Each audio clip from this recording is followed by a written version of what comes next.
নমস্কার বন্ধুরা, সবাই কেমন আছো? আরপি ভিলেজ স্টোরিতে তোমাদের অনেক স্বাগত। আমরা আমাদের রান্নাঘরে একটি নতুন রেসিপি নিয়ে চলে এসেছি। এই দেখো, আজ বাজার থেকে এক গামলা মেটে নিয়ে চলে এসেছি। এই মেটে দিয়ে আজ ঝাল ঝাল মেটে কষা রেসিপি তোমাদের সঙ্গে শেয়ার করব। তোমরা পুরো ভিডিওটা দেখতে থাকো। আগেই আমি এই মুরগির মেটেগুলোকে ছোট ছোট করে কাটবো, দিয়ে ভালোভাবে ধুয়ে নেব। এই দেখো, অনেক বড় বড় আছে, এগুলো সব ছোট ছোট করে পিস করব।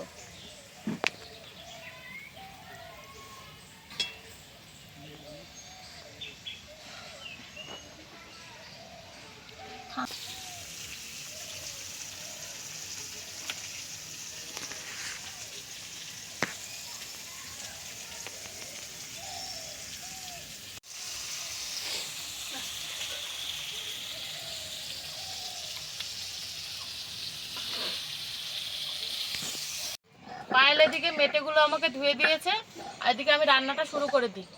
তার জন্য কড়াইতে দিয়ে দিচ্ছি খানিকটা সর্ষের তেল।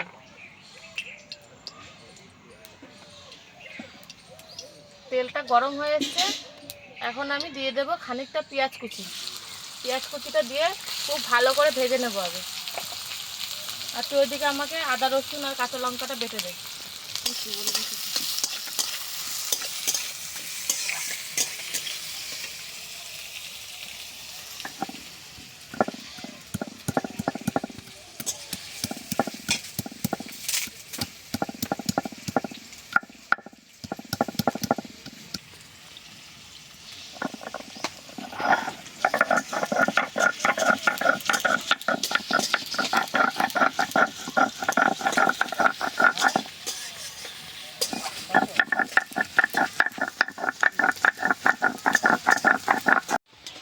এই দেখো, পেঁয়াজটাকে খুব ভালো করে লাল করে ভেজে নিয়েছি। এবার এর মধ্যে দিয়ে দেব বেটে রাখা মশলা।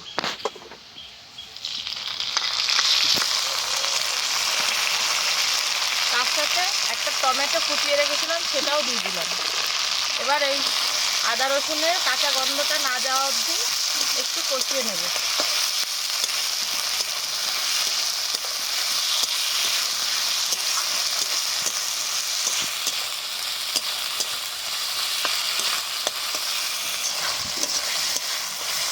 দেখো, এই মশলাটা খানিকক্ষণ কষিয়ে নিয়েছি।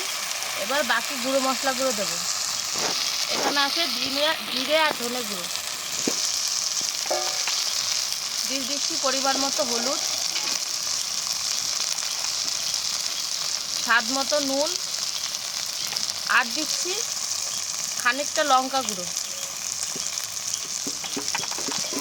এবার এই মশলাটাকেও খানিকক্ষণ ভালো করে কষাবো, তারপরে মেটেটা দেবো।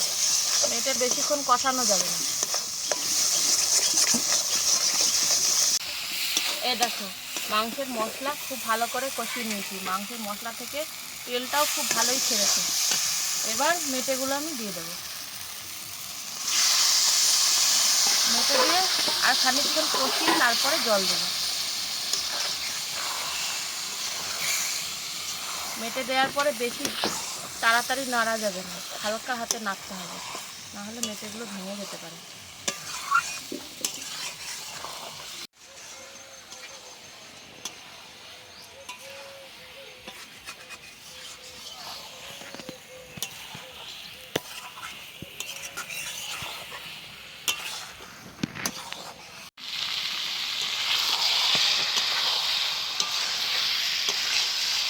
এটাকে খুব ভালো করে কষিয়ে নিয়েছি।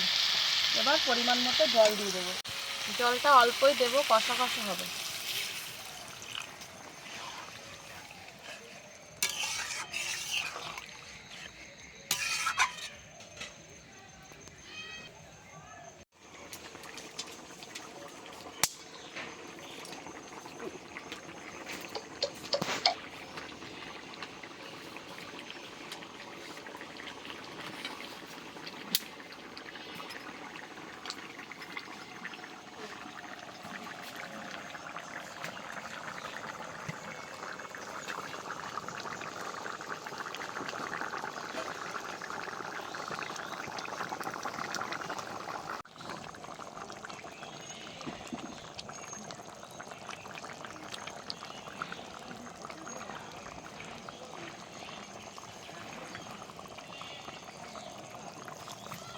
আমাদের মেটে কষা প্রায় রেডি।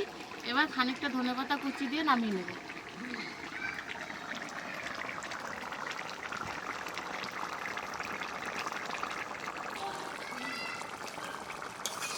কত সুন্দর রং এসেছে দেখো, দেখতে মনে হচ্ছে এখনই খেয়ে নিই।